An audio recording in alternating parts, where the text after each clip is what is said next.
look at each individual curve of bark on that tree. Look at the fine vein-like structure of the leaves that are going through each leaf. And what happens, and this is where it gets weird, is if you do it and become super present with that tree, and this is where it might get a little wild for people, but your consciousness almost becomes a part of that tree.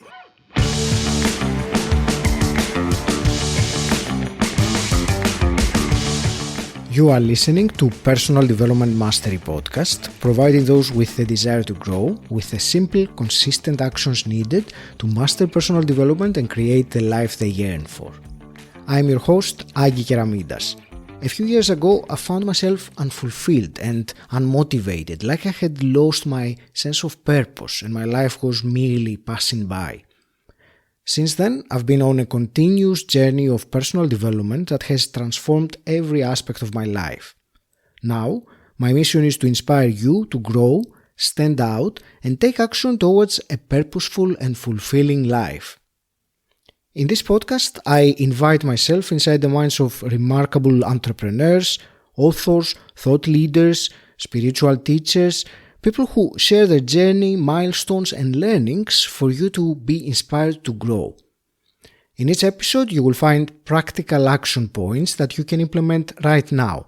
So make sure you follow the podcast to get them as soon as they are released. In today's episode, I am delighted to be joined by Clayton Cuteri. Clayton, you went from a high-end, state-of-the-art software engineer to a podcaster talking about spirituality, consciousness, and contemplating the nature of reality. You say that in your journey, you started connecting with yourself after facing many trials and tribulations, meditating, and two distinct psilocybin therapies. You are now on a mission to help rid the world of as much suffering as you possibly can. Clayton, welcome to the show. It's such a pleasure to speak with you today. Okay, thanks for having me. And I'm excited to see what rabbit holes we dive into with your audience and yourself. And so am I. And that's exactly what we were talking about just before we started recording, that there are so many aspects that we can go towards. Let's see. Let's see how it goes. Before we go into any of that, I would like to hear more about your story, about that before life that you had as a very successful software engineer, where you say that you were unfulfilled. So if you could take us back and paint a picture of how your life was then, and then also tell us what was the transition, what was the turning point for you to, move on to what happened afterwards. For sure. And you laid it out really well. But to get into a little bit more of a artistic painting picture, right? I was living in San Diego, California, and I don't know who's been there, if you've been there, but it's an absolutely beautiful city. I've traveled all over the world, been to about 200, maybe 250 different cities at this point. Right. And I mean, I call that place Neverland. From just out of college, it's beautiful. Everything's amazing. People are amazing. Weather is beautiful. I lived in a part of Mission Beach. And so if you look at Mission Beach on a map, I had two beaches within a 30-second walk of my house, had an incredible friend group, still have an incredible friend group. It was just living the quote unquote dream. Society was just, I had won, in air quotes, the societal game of life. Like you said, working on state-of-the-art coding as a software engineer, two beaches in a 30-second walk of my house. I had a great friend group. I was surrounded by beautiful women.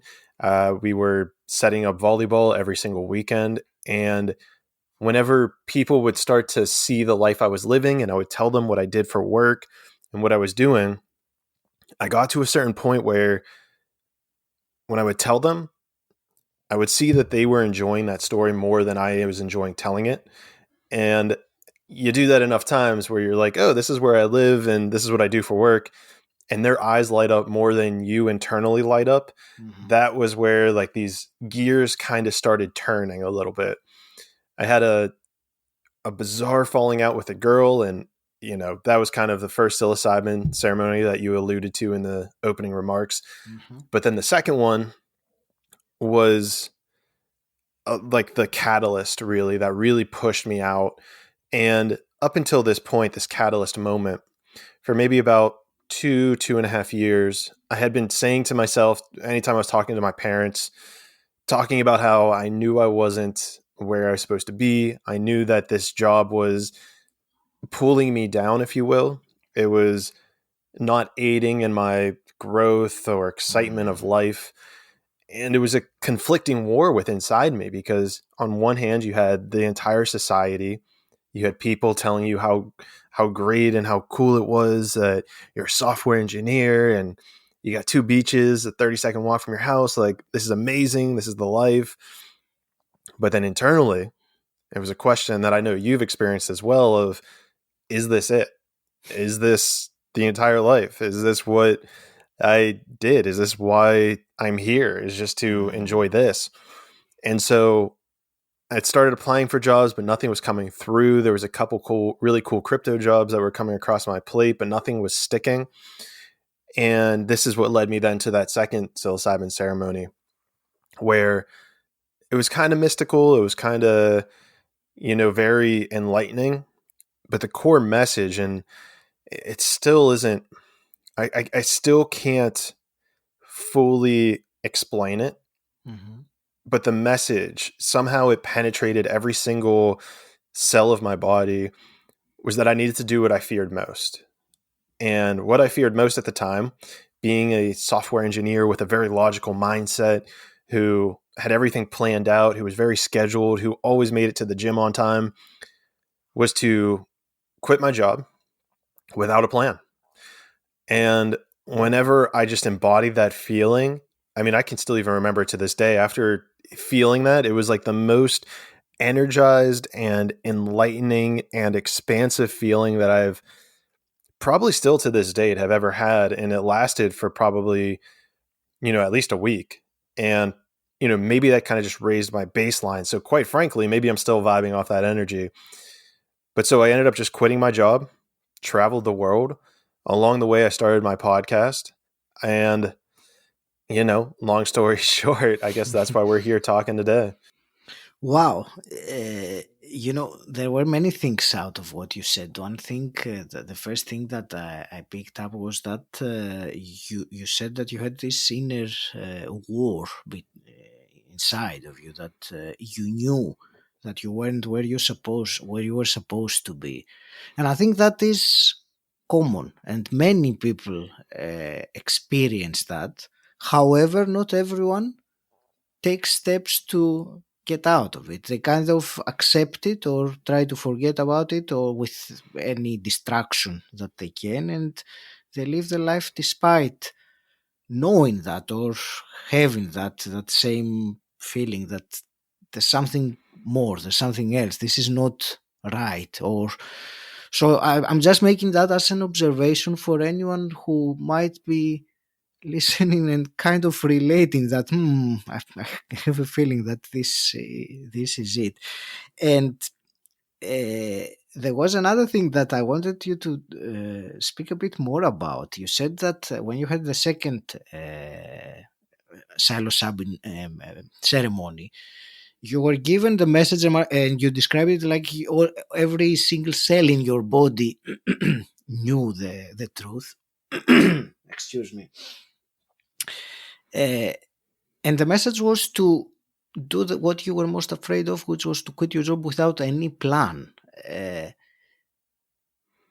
Can you go back a bit on that experience and explain it? Because it is, were you not terrified when you did it? You just went and did it by having the faith or the trust behind that message that you received. I would like to know a bit more of that emotional turmoil that you had there, and when it shifted, because you said that you felt very energized afterwards. So that's really fascinating for me to hear.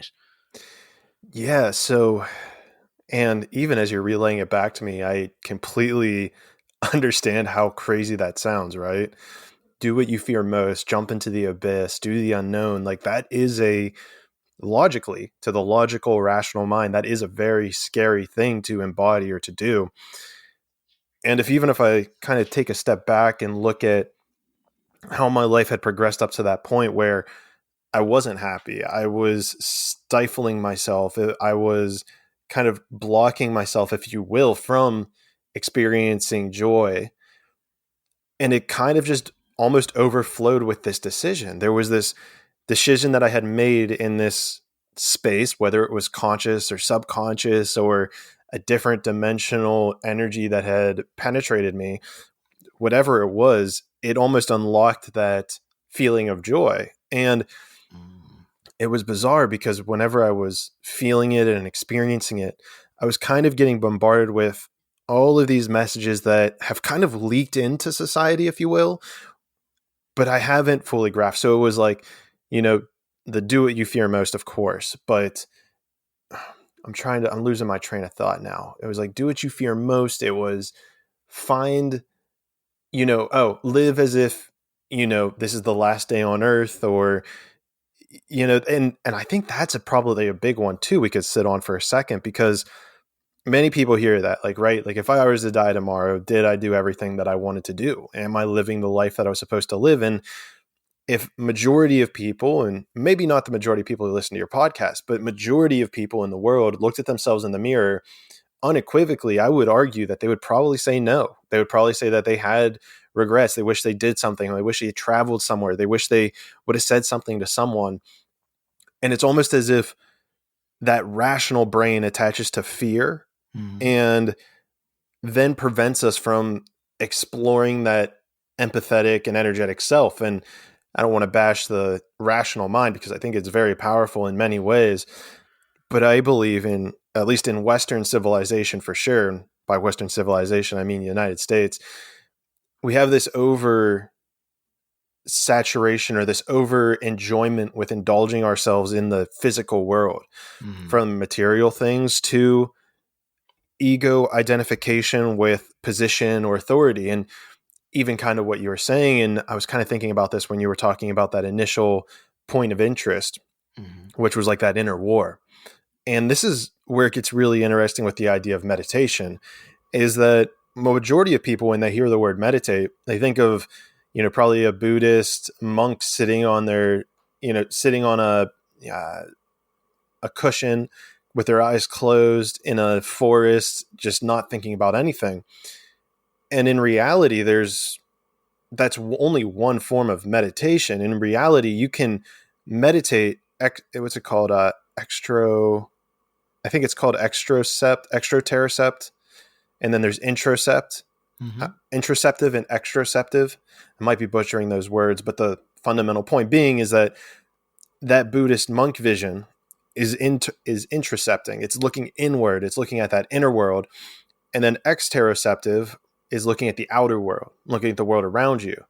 And so both of these are almost that duality that you see in the yin and yang, where, you have that external world and you have the internal world. And the goal of all of it is to, maybe the goal isn't the right word, but one way to look at it is, where are you placing your eggs? And in my story, I was placing my eggs in the external world of the validation of the societal game that I was playing, that I had quote unquote won, versus then pushing to the side my inner world and saying, well, look, the external world is giving you all the validation. Let's cling to that. Let's hold on to that. But meanwhile, my inner world is sitting there screaming for help, screaming to be seen, screaming to be heard.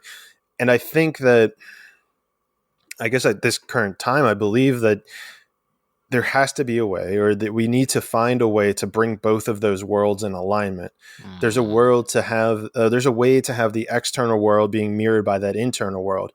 But if you find yourself in this place where one of them is getting chokehold or suffocated or brought down by the other one, then that's when we can start to look towards being out of alignment in some way in our life. Thank you. And I will go back to the topic of meditation in a moment, because it is something very important distinction that you made about the inner and the outer or external. Before, there is still one thing I wanted to ask you about that period when you, after you quit your job without any plan, because it relates to, when you have a job or something like that, you have a certain level of security that and Very I don't secure. mean just financially, but generally what might happen. So when you quit your job without any plan, how long were you in a uncertain situation where you had to, perhaps question your decision, or did it sort itself out back into a more certain environment for you fairly quickly? I hope my question makes sense. It makes sense. I'm trying to think of how to articulate my answer. Because what's coming through right now is the feeling of the only thing we know is that we know nothing. Mm-hmm. And the idea of security is kind of coming up with this as well, where you can say that it was in a very secure and safe place. However, could also argue that I am also in a position where so many things are out of my control. I have no idea what decisions management's making. I have no idea if the books that they're keeping are legit. So for all I know, I could wake up tomorrow and then the entire company could have been built on twigs and could have fallen around me, and it could have forced me into this path. And it really invokes the idea in my mind also of surrender, of being able to surrender to what is happening around you, what is unfolding around you, whether it's surrendering to that inner voice, in my case, because I was so identified with the external and outer world that I sort of needed to just surrender to this inner knowing. And again, it brings up the idea of fear and worry. And I don't know, for a while after that. So after I had quit, I ended up moving down to Brazil for about 2 months. And I lived down there. It was an incredible experience. And, while I was there, my my to-do list was essentially practice and train Brazilian jiu-jitsu, practice and train my Brazilian Portuguese, and then work on my podcast, because that kind of arose out of it. And there were times whenever I would sit there and be like, where's money coming from? How's this going to happen? And again, I see that as that logical mind coming in to try to play safe, or try to be the carrier of protection in this physical world. But as I've kind of walked down this path further, I've more seen that the universe is kind of just going to orchestrate all of this stuff in the background, and you don't really need to do as much as you think that you need to do. You can kind of take almost a back seat. And even in the last week or two, I've really been diving into this idea. Highly recommend the book. If someone wants to see this at a macro level, highly recommend the book, The Surrender Experience by Michael Singer, because it highlights how, and I have so many questions, honestly, even just around that book, but it really highlights how you can just kind of sit back and almost do nothing, and kind of just watch how the external world will manipulate around you to provide you with different insight about yourself, or provide you with the money right when you need it, or the food right when you need it. And it's something that I've always kind of unconsciously seen, and even more so as I've kind of taken this path. And I think you probably have to have some sort of life experience in order to get to this place. Now, for myself, I didn't start acknowledging it till I was about 26. So maybe some people can see it earlier, but I'm sure even at your age, you can see where like certain events occur and we judge them as either good or bad, or they're not the way we want things. But then whether it's a week or a month or a year later, we see how that event completely changed the trajectory of our life to see or embody something that's we would have never done or never thought was our catalyst to getting to this moment or to this place that we were looking for. So a huge part of my experience is, we all have these universal thoughts of where's the next dollar coming from? How am I going to get food? What happens if this person doesn't like me? What happens if that person doesn't like me? Did I say this in the wrong way in this conversation? Did I do all this? And where it comes back to is just realizing that that's just the mind trying to protect you. But we don't have a logical way of describing or implementing that. If we just surrender and just say, not ignoring those thoughts, but at least not attaching to them, letting them flow past us, letting them move on to wherever they're trying to go. Mm-hmm. And we can just sit back and just say, oh, it's an interesting thought. I mean, that's not me. Like, I'll just let that kind of go. Oh, that's an interesting thought as well, but I don't want to embody that. And just take this place of being an observer to the world around us. Mm-hmm. I'm led to believe that, it's this idea of we're always going to be getting lessons and provided for and all of these different magical things that we want to experience, right? We want to experience miracles, but yet we have every single part of our day planned out, or we know exactly where we're going to go for coffee. We know exactly when we get to the office. We know exactly the conversation we're going to have with Bob at the water fountain whenever we get to the office. It takes away those miracles. And so we almost logically over-engineer our entire life. And instead, there has to be some level of just stepping back and saying, I'm really not in control of anything. I'm not in control if this job's going to be here tomorrow. I am not in control if my spouse wants to leave me tomorrow. So I'm just going to adopt this place of surrender to the flow of life.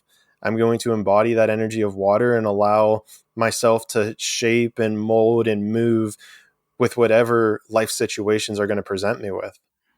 That's a wonderful answer. Thank you for this. You said that by using the rational, the logical mind, which is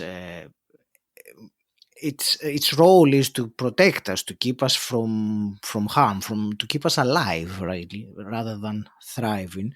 You said, you used the phrase, we over-engineer our life, and that is very, very correct by doing that. And then, on the other hand, you used a few times the word surrender, which I think it is very appropriate. It is very explicit of exactly what it is happening in this situation. And as for the book, Michael Singer's book, I have read it as well, and it is incredible how the story went and what miracles happened in his life by deciding to experiment, by surrendering, and whatever opportunity came in front of him, he would just say yes, even though he would struggle very much. His logical mind would find all the reasons not to do that, but he did anyway. So it's certainly a book that is very much worth reading. Let's go back to the meditation, Clayton. I wanted to ask a couple of more things about that distinction between the inner world, or you said the Buddhist monk, and because last year I will digress for a moment and share my own experience. Last year, I did a 10-day 𝗵𝗵𝗂, silent meditation retreat, and that is completely internal. It was taught by the Buddha, and it basically is looking inside your body, your physical and mental structure, and observing the arising and passing of sensations. And that is, for me, and probably for the majority of people, and correct me if I'm wrong or if you feel differently, I think this kind of inner looking is what they have most associated meditation with. So you were telling me earlier about the external. So do you want to maybe describe how can one practice that? Is that some technique, or is it something that you integrate with some other kind of meditation? That's something that I didn't quite get from earlier when you were saying that. Are you saying like the external version of meditating? Yes. the best way that I have seen this written out and the best way that I've experienced it myself is in nature. And you can honestly do this with anything you want. You can do this with physical objects, but I've noticed this the best whenever I'm like out in nature, something else that's living. And so I would recommend a tree for people. Mm-hmm. But it's just you become so present. You sit down, you find a tree, you look at it, and the goal is to the goal. The goal is such a weird phrase, but the objective, almost, I guess, the goal. We'll say the goal or your intention that you should take with it. That's a better way of Intention is phrasing. much better. Yeah, that's a better way of Yeah. phrasing it.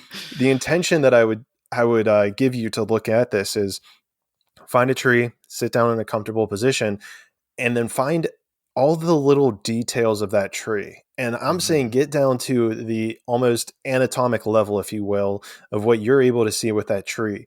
Visualize how the bark moves up the tree. See if you can see every single leaf that is on that tree. And don't just look at it and be like, that's a tree. Okay, there's the trunk, there's the leaves. It's like, no.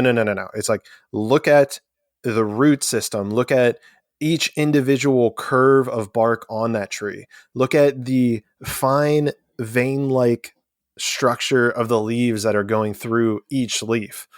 And what happens, and this is where it gets weird, is if you do it and become super present with that tree, and this is where it might get a little wild for people, but your consciousness almost becomes a part of that tree. You almost are able to embody the energy field that is of that tree and of yourself. And so, this is obviously the opposite of going inner, and you can do this with anything, but I've noticed it the best whenever I'm dealing with like plant life or, something that's in nature. And, I mean, it depends on how advanced you are with meditating. It might take you anywhere from 10 minutes, 5 minutes to 30 minutes to an hour to actually get to that state. But as you're even looking at this tree, you'll notice that those thoughts come up. Oh, what did I say? What was the last thing I texted Andrew the other day? Or, I need to get a drink of water. I'm feeling dehydrated. And again, it goes back to, no. My intention is to focus on this tree. I'm going to let any thoughts go. I'm just going to focus on the intricate beauty that this tree has to provide. And again, it's that you can find yourself in a very similar meditative state going inward as you can going outward with this type of technique or this type of intention setting process, if you will. That's fantastic. Thank you for sharing that. And now that you said that, I realize that, yes, of course, I have done similar things, sometimes looking at the sea For sure. or tree or even the sky. And with the tree, when you were saying that, my experience is that if I look at it carefully enough and I'm not distracted and my whole attention is there, then it becomes brighter. Yes, that's it. It shows in a different way. It doesn't show like you would normally look at a tree. It's much more I It's think vibrant. vibrant. That's a Yeah. beautiful expression. Yes, exactly. So, which is something that. Well, and so what's so fascinating about that feeling right there is that was Mhm, exactly what I was feeling whenever I came out of that psilocybin ceremony. Whenever I mhm, came out of realizing I needed to do what I feared most, is that energy, that vibrance was embodied by everything that I saw around me without me consciously needing to say, okay, I'm going to just enjoy that vibrant nature. It just was. Everything just was vibrant. And I believe that, and even as we're talking about this, I believe that a part of me sees it that this is the lack of, or the absence of judgment, the absence of saying that something's right or wrong, saying that someone's ugly or beautiful, saying that, the steel company is the problem for all of worlds, whatever. It's that absence of judgment that you no longer attach to every little physical thing. And instead it brings you to this almost holy like place within yourself and the world around you of being able to see that vibrance or the energy, the pure energy of everything around you just radiating in such a way that's it's beyond words. It's something really that you got to find a way to experience for yourself. 100%, I agree with you. And you mentioned being in nature, and I think that is also something very useful and very practical, because it's one thing to try and to be at home or in your office and meditate. It's much more challenging, much more difficult with even the vibration of the place, but it's so much different when you are in a peaceful place in nature. A forest or something like that is perfect, or a park. For me also the beach and the sea is very much meditative, shall we say. Even walking around For it is sure. something that will create, not all the time. I wish I could be able to I will use now the phrase create this state, even though it's not about creating the state. Meditation is not, but many times we Well, and we it's weird. tend, Yeah, exactly what you're saying. It's not like creating it. It's almost that it's always there. It's just yeah, being that state. It's finding a way being to the shift state. into that state. And I mean, I'll let you know if I can figure out how to maintain that state 24/7. But I do believe that and again, going back to the surrender experience, I believe that there is something there to surrendering to the beauty of every moment and just not placing your mind in the future or in the past, and truly just being in that non-judgmental place. And again, maybe it's just a process. I think it was also something of like the universe, even as we're talking about this, just giving me that little glimpse of like, hey, here's what's possible. Now figure out how to come back to this. And I'm just like, and I've kind of probably not paid attention to how to get back there, but that's certainly somewhere that I am, I guess, probably unconsciously trying to get back to, is to be in that state 24/7. Yes, I'm not. I think that's a big topic on its own. I remember reading. I think it was Eckhart Tolle that he said that it's not. It's only realizing the truth, and then it doesn't. You don't walk around in a state of bliss all the time. It's not that. Um, Clayton, I will. Probably a bit abruptly switch gears a bit, because there is another topic that I wanted to discuss with you about, and that's your podcast, Traveling to Consciousness. So, do you want to tell me briefly what it is that you do there in the podcast, and why do you do it? It's a good question. And I mean, partially, I don't know what I'm doing with it. It's partially the answer. But I guess the core things that I do know what I'm doing is a goal is to just have long form conversations with people. Okay. I find that I just am a very naturally curious person trying to figure out more. It seems like majority of my guests have lately been spiritual content creators who are trying to dive into the world of, you know, life between lives and the journey that we're kind of all going on, whether Mhm. it's, aliens or reincarnation or things like the law of one. I've really tried to bring on just people from different walks of life to just figure out what the hell's going on, figure out the questions that I have for them. I recently had a guy on who talks about paganism. And to Mhm. me, and even saying that word, I know that there's going to be listeners out there who took a step back and thought to themselves, whoa, like, get that away from me. And I completely sympathized with them because I had that same reaction and I didn't know why. And my whole goal in life is to pursue that why. Why do I feel the way that I feel about certain things? So bringing him on was a very enlightening conversation for myself, even to sit here and say, like, okay, why did I have this belief structure around paganism? And he kind of walks it through, and it's hilarious as we went through it because there were so many little things where I'm like, wait a second, I believe that too. Or wait a second, you start your day off with gratitude. Like I do that as well. And so Mhm. it's very interesting to kind of unravel these different mysteries or topics. And so I've kind of really just started finding myself just going down that path of what am I interested in? And so I know it's going to kind of shift over time, but the core concept right now is just that I'm on this path of having very long form conversations with people because I Mhm. feel that there's some sort of stream, or there's this like underlying current that can kind of take us to wherever we're trying to go. And it's really been just an amazing journey. And I mean, honestly, every podcast episode is an amazing journey because I deliver it to the people just uncut, uncensored, unfiltered.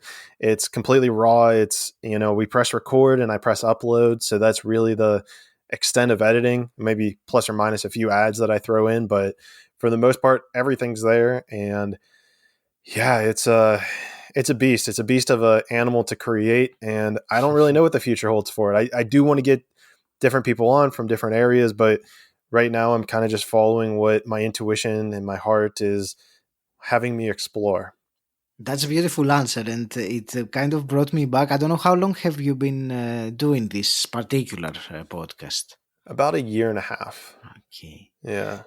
So it kind of reminded me of my own journey. I've been doing 4.5 years now with Oh, wow. podcast. I started very much as a curiosity, and then I realized that I enjoyed it a similar way to what you were saying, and then my curiosity led me to different things. And even 1 or 2 years before, if you had told me that I would be following this direction and doing this with the podcast, I probably wouldn't have believed it, because it was I just took the next step and followed the journey wherever it takes me. So it's a beautiful journey, and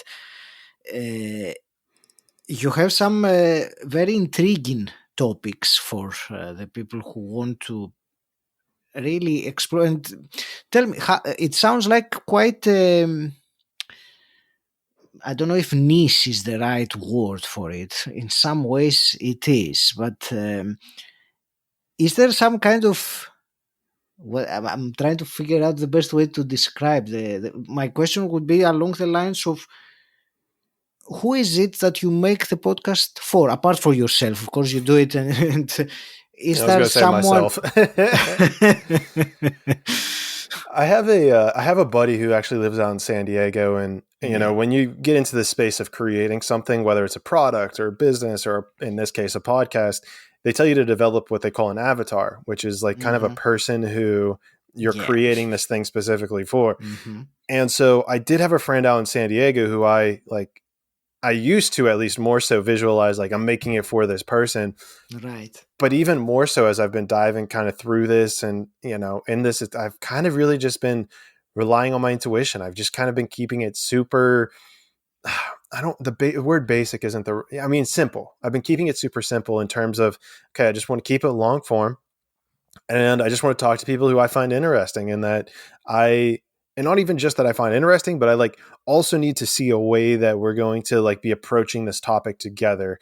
Because if I can think someone's interesting, but if I don't have that nugget to kind of take me like a flashlight, it's like I could see a cave that's interesting, but if I don't have the right flashlight to make my way through the cave, then I'm not going to really bring that person on, because I just don't know exactly how I'm going to traverse this interesting cave.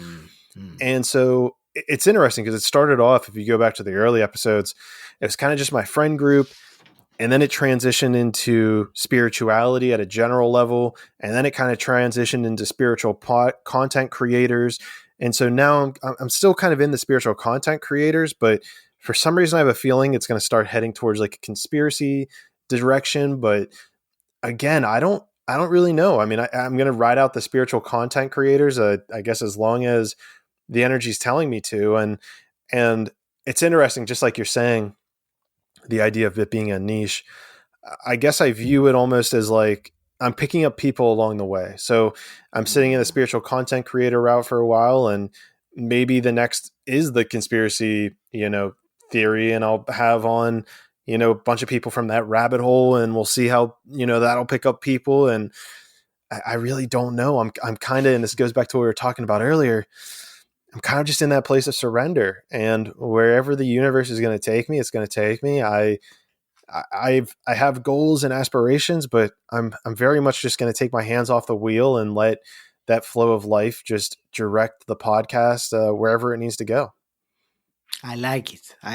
That's a great. It's a great answer, and I like this approach to doing things as well. Clayton, I have some final quick-fire questions to ask to wrap the conversation up. But before I do that, where will you direct the listener who has really enjoyed listening to you and wants to find out more about you and what you do? Yeah, I would say just type in traveling to consciousness, whether it's on any social media platform. I guess TikTok, I go by Clayton Cuteri on there, but YouTube, Instagram, Spotify, Apple, any podcast platform, just type in traveling to consciousness and yours truly will pop up. I have been a little bit lackadaisical on YouTube for the time being, but for the most part, I suggest I'll update my podcast twice weekly. So you get like a personal one of me, and then you get one long form with a guest. So that's Mm-hmm. really what I'm trying to build right now.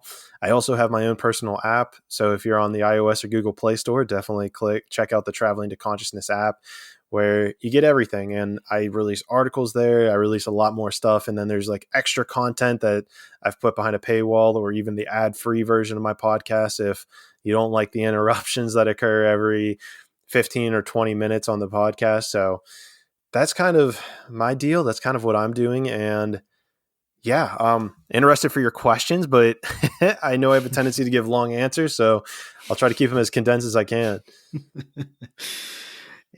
Sure. I have a few, like, keep them as condensed as you said, as you can. My first one is, what does personal development mean to you? Well, I think it's in the name. I think the core answer is that it's personal. I Mm. think it's something that we're each individually on. And I believe that if you are in the space or you're trying to find someone who is, this personal development, you need to find someone who's going to be asking you good questions. Because in my personal belief, I don't think there's a cookie cutter answer for how we personally Mm. develop ourselves. I think it's very unique. I think it's very unique to the individual, and you just need to figure out that next question to unlock the bigger picture that you're looking for. That's great. And hypothetically speaking, if you could go back in time and meet your 18-year-old self, what's one piece of advice you would give him? So I laugh at this because I have talked to my 18-year-old self. You, Even better. yeah, You can speak the answer from your experience then. yeah, you can. And so if that kind of doesn't make sense to people, you can go into a deep state of meditation and Mhm. actually kind of conjure up your past self and past predicaments and, Yes. help yourself learn from situations. Hmm. And so, I have those, I guess it's hard to answer because I have those conversations with my younger self and even future self, because we can tap into those things, which is probably a much longer conversation than we have time for right now. But generally speaking, it would just to be to trust the flow of life, surrender to what's happening and just kind of go through it and realize that even if right now you're not experiencing what you want to experience, there's something right now for you to learn that's going to help you when you are experiencing what it is that you want to experience. Trust the flow of life. Beautiful. Thank you. And based on all the conversations that we had today, if you were to give to the listener something practical, something actionable that he or she can implement, what would you tell her or him? I would give them a question, and Hmm. I would use this question and be ready because the answer to this question is likely not going to be something you want to hear. And I've partially gotten this from Dr. Jordan Peterson, but I, go into a place of meditation, or you could probably do this very simply. It depends on where you're at, but ask yourself, what is something I should be doing that I'm not doing? Or what is something I know I should be doing that I'm not doing? Or if you're kind of like a little bit more spiritually minded, you can ask, like, what is the universe trying to communicate with me that I need to take action on that I'm not doing? And you can play with that, around with that question, but the core energy of it is that we internally know the next thing to do that will level up our lives. And when I say level up, it's not like, oh, okay, I'm lifting 100 pounds right now and I'm going to be lifting 110. It's like, you'll ask it that question, and whatever it tells you to do, if you start doing that, it'll level you up from like 100 pounds to like 300 pounds. And and where it gets difficult for people, quote unquote, in air quotes, is the answer is going to be something you don't want to do. It's going to be something that you're not ready for.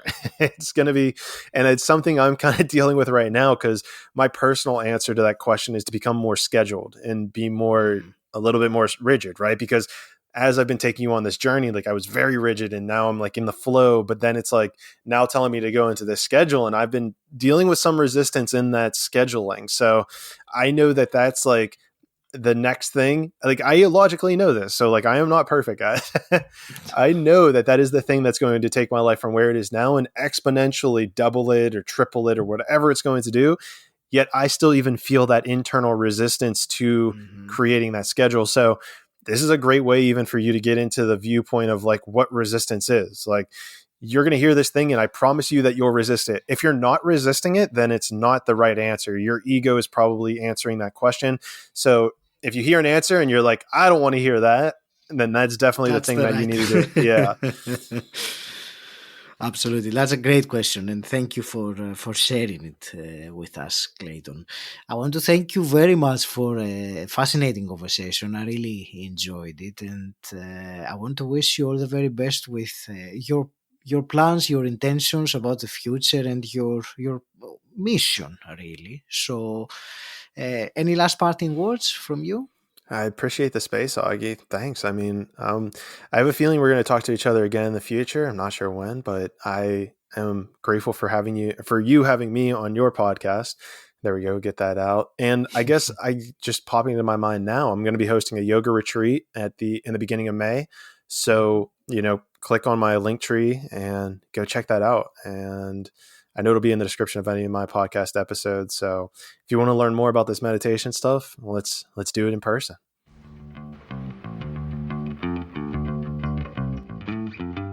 Thank you for listening, and I hope you got great value from today's episode. And if you'd be so kind, please take a moment to leave me an Apple Podcasts review, sharing how personal development mastery has made a difference to you today.